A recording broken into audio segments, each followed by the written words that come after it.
Hello everybody. In this video today we're going to discuss shipment modes, why and when, understanding the types of shipments for international trade and when to use each one. So we have three different types of shipments in international shipping. The first one would be express shipments, air shipments, usually more suitable for smaller shipments up to 80 kilos. These shipments are handled all by one company, door to door, usually the bigger companies DHL, FedEx, UPS and TNT. Higher costs, obviously, that's the most expensive shipping type, and it's the fastest as well. Transit time, estimated transit time is 2 to 5 days. Second one would be air freight, right? Bigger shipments transported by passenger or cargo airplanes. Airline carrier handles airport to airport, right? Customs and local deliveries done by your forwarder. Usually used for bigger shipments with short transit time. Estimated transit time would be 4 to 7 days. And again, the cost of it really depends on the type of service you use. You can have direct service, you can have non-direct service with stops on the way. It really depends on your required transit time and the budget. The third option would be ocean freight. Ocean freight is the most common mode of transport. 90% of all shipments are moved via ocean. Shipping line handles port-to-port shipping, and the forwarder does the pickups, the customs, and the deliveries. Basically, these are used for the bigger shipments, the bulky shipments. Transit time would be 25 to 40 days. It really depends on your port of arrival and the final delivery address. Your goal would be to ship only by ocean because it will save you the cost. Your supply chain cost will reduce dramatically if you ship by ocean, but you'll have to monitor closely your stock levels, right? Because you'll have 30 days of production, another 30 to 40 days of transit time. Overall, you're looking at 70 days from start of production up to delivery. So you'll have to be on top of your supply chain times and your stock levels, obviously.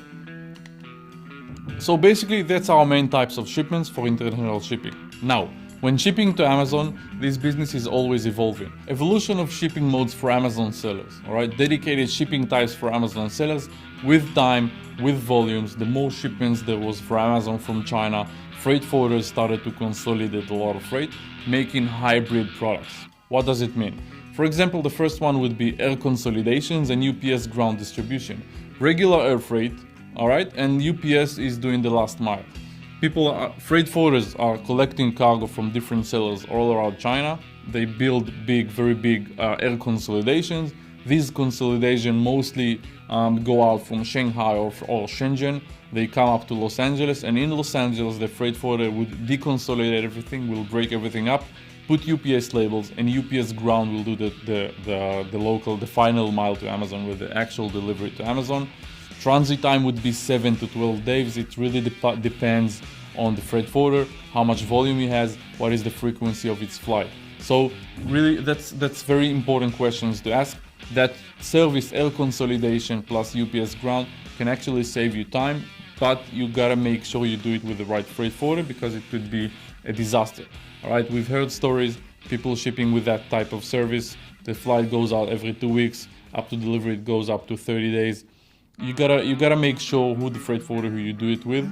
The second hybrid product would be ocean consolidation. Direct full container loads going to Amazon. All right, freight forwarders will collect cargo from different sellers around China and will ship a whole container directly to an Amazon location. We do it for main Amazon fulfillment centers like Dallas, and in California as there is too, and in Illinois. Right, basically what it means is we collect a lot of freight from China, and that freight is going to the same location of Amazon that allow us to eliminate a lot of different costs if you ship separately. And so we consolidate everything and ship one full container directly to Amazon. We are not the only one who does it. A lot of different Chinese freight forwarders do it. Reduce costs dramatically. The last one would be kind of an express service. It's a hybrid product between ocean and express. We would use ocean container going directly to Los Angeles. We will collect a lot of cargo that needs to go to Los Angeles, to California. In California, we'll unload that container, and an express carrier will do the last mile to Amazon. Right? That enable us to allow transit time of 20 to 25 days. Right? By ocean, it's a bit more expensive than the previous product, the direct container to Amazon, because here we gotta unload the container, we gotta do some work, we gotta sort and segregate, put the UPS labels, and deliver directly to Amazon. That's it for the products. Now, I want to go over the advantages and disadvantages for each mode. The first one we've discussed was the Air Express. Before the hybrid products, well, let's go over the traditional products. Air Express. When do we use it? Basically, when the fastest transit time is required. Up to 80 kilos would be the cheapest option, right? For a shipment from 1 kilo up to 80 kilo, we will almost always use express shipments because it would be actually cheaper, faster and cheaper. We can use it for up to 500 kilo. It won't be the cheapest option, but it would be the fastest option. We have a lot of clients shipping express 1 to 3 ton of a shipment. Why is that? Because they're out of stock. And being out of stock is worse than paying a lot of money for international shipping, for express shipping. So we have actually a lot of big sellers sending very big shipments by express because they are going out of stock, or they need their freight in 2 days from pickup to arrival to Amazon. Again, and the disadvantage, highest cost per kilo, that's the most expensive product in international shipping. The DIM factor is 1 to 5. We'll discuss it in the next videos about volumetric weights. And the advantages, again, it's the fastest product. You have full tracking visibility, door to door. One company does everything, and also it gets faster processed by Amazon. When Amazon gets an SPD shipment, an express shipment, they count it faster. The inbound handling is faster, and the whole processing by Amazon is actually faster. The second product will be the air cargo shipment. When do we use it? When ocean freight is too slow, all right? And for above 500 kilo, it would be the most economical air freight shipment, right? We don't use air cargo shipments for smaller cargo. Above 500 kilo would be the most economical. And again, that's when you don't have 20 days, when you don't have 25 days of transit time, that would be your best option. Disadvantage, it's still air, it's still higher, much higher than ocean, so the disadvantage here would be high cost per kilogram. Advantages, faster transit time.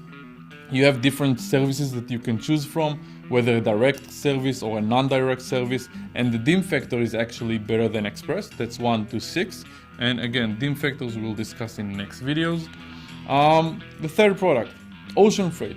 When do we use it? When sending bigger shipments, all right, when you have a bulky, big shipments, and when you have transit time tolerance of 30 to 40 days. The disadvantages, obviously, it's the slowest type of shipping.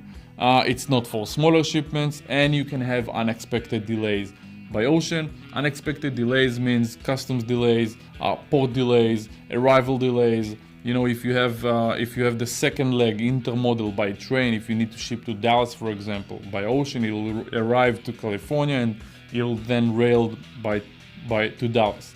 And you have a lot of different stops, a lot of different milestones in the way, and every one of them can have a small delay, and it's all unexpected.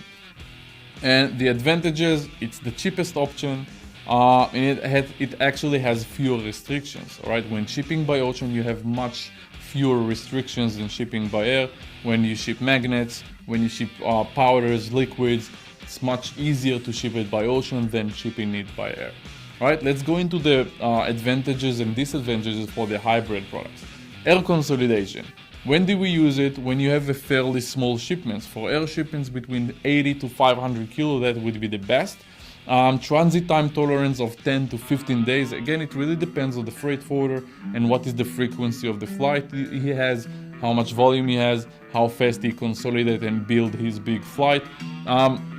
The disadvantage are cargo consolidation. It's not a direct flight. It's not that you gonna on a plane, your cargo going on a plane. You have to go to the freight forwarder warehouse and wait until the whole flight is built, until he collects a lot of other cargo from different sellers.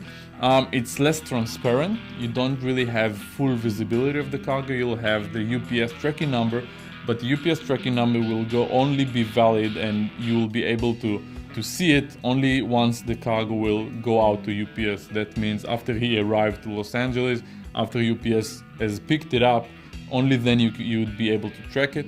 And another disadvantage is that the service will vary from forwarder to forwarder. If the forwarder has a lot of freight, he'll have more frequent flights and it'll be faster. If the forwarder is a bit smaller, you'll have less flight and the transit time would be much longer. And the advantages, again, it's actually cheaper than air freight, because if you have 500 kilo and you go into the air consolidation, you pay for 2,000 kilos. All right, because we actually consolidate a lot of freight, and then you don't have to pay for 500 kilo, you get the cost of 2,000 or 3,000 kilos. All right, so that's actually cheaper than air freight, and that's the most economical way to ship air cargo under 500 kilos. You can actually ship 70, 60, and 80 kilos of shipments, smaller shipments, and it'll be cheaper than air freight. The next product we're going to discuss is the Amazon Direct full container loads. When do we use them? That's the cheapest when the cheapest option is needed, and when you have transit time tolerance of 30 to 40 days. The disadvantages, again, that's cargo consolidations. All right, if the forwarder is small, you'll have to wait longer until the departure, until the freight forwarder will actually collect enough cargo to fill the container. Another disadvantage is higher restrictions, because it's a full container load going directly to Amazon. You won't, at least we won't put sensitive cargo in it. We don't put any PGA cargo. PGA means FDA commodities, toys, anything that is regulated, that is highly regulated and can have a chance to delay our arrival or have customs exams. So we have a lot of restrictions on that type of shipping, because we gotta be very responsible on the products we put in that container. Another disadvantage is that it cannot be stopped. That's a full container going directly to Amazon. If you have a problem in the middle, it can be stopped. There's a lot of sellers going directly to Amazon. It's a full container. In order to stop that container, it'll cost a lot of money. You'll have to take it to a warehouse, unload the whole thing, find your product, and then load the whole container again and ship it back to Amazon. And nobody really does it. The advantages, it's the cheapest option, right? That's the cheapest option possible to ship to Amazon, full container load going directly to Amazon. And it's the most economical way for between 2 CBM to 20 to 15 to 20 CBM. That would be the most economic option for you. Our last product would be ocean consolidation with UPS Ground Delivery. When do we use it? When we have smaller shipments to ship by ocean, when a faster transit time is required. Disadvantages, it's cargo consolidation, and you have higher restrictions on the products that goes into that container. The advantages would be faster than regular ocean, and it's the most economic way to ship smaller shipments by ocean. It would be the cheapest option, and it's being faster processed by Amazon, right? Because UPS Ground is an SPD carrier, it's like an express, Amazon will actually process those shipments faster. In conclusion, in this video we've discussed about 6 different shipment modes, 3 of the traditional ones, 3 kind of Amazon dedicated hybrid products. I know it can be a bit confusing, there is a lot of products to choose from. This one has disadvantages and that disadvantages. I would really recommend call your freight forwarder, tell him your requirements, your required transit time, the budget you have, and he would be able to really recommend the best product for you. You can even combine different products, like send part of it by ocean, part of it by air. If you really need the stock, you can send a small portion by express and the rest of it by a regular air, or the rest of it by ocean. And again, your freight forwarder would be able to tell you exactly what you need in order to your requirements.